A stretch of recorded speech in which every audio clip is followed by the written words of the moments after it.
Assalamualaikum warahmatullahi wabarakatuh. Sahabat yang beriman, semoga kita dalam lindungan Allah, amin ya robbal alamin.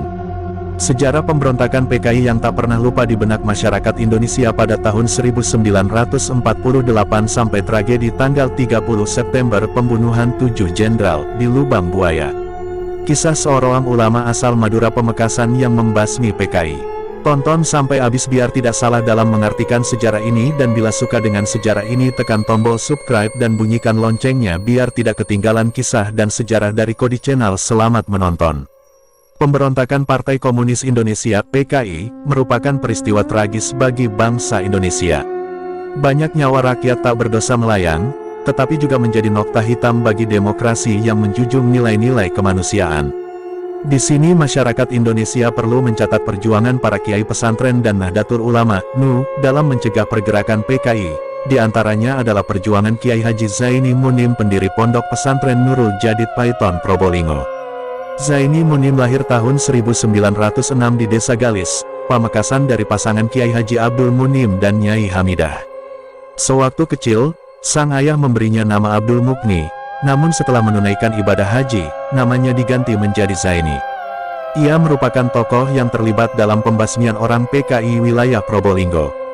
Kiai Haji Zaini Munim merupakan Panglima Perang Probolinggo yang membasmi orang PKI di daerah tersebut. Kiai Zaini telah menjalin kerjasama dengan tokoh pengurus besar Nahdlatul Ulama (PBNU), pengurus wilayah Nahdlatul Ulama (PWNU), Jawa Timur dan pemerintah. Untuk membasmi PKI, Kiai Zaini mengajak santrinya membaca istighosah dan belajar bela diri setiap malam. Dirinya sudah mengisyaratkan bahwa akan terjadi pertempuran yang membahayakan dalam kehidupan berbangsa dan bernegara yang disimbolkan dengan pakaian maduraan atau sakraan setiap harinya.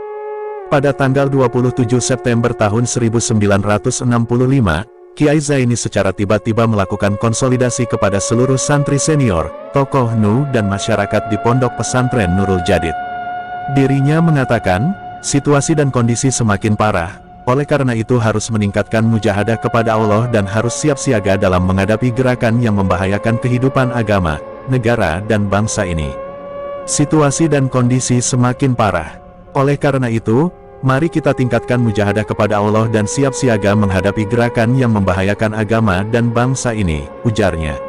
Setelah selesai pertemuan itu, ia memberikan sebuah senjata kepada para santri dan masyarakat, yakni berupa rotan, penjalin, yang sudah diisi wirid dan asma oleh Kiai Zaini sendiri, dan memperingatkan agar mulai bergerak.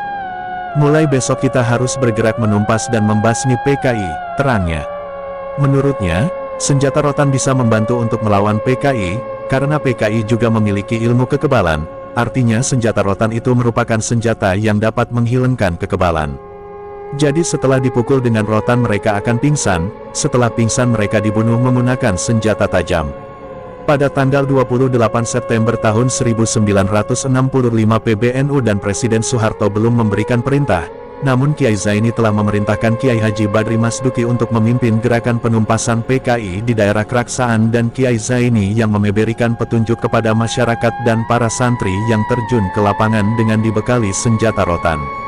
Pada saat meletusnya gerakan tanggal 30 September tahun 1965, santri Nurul Jadid, tokoh NU dan masyarakat kawasan sekitar Karanganyar tidak merasa terkejut, karena sudah diberi informasi oleh Kiai Haji Zaini Munim.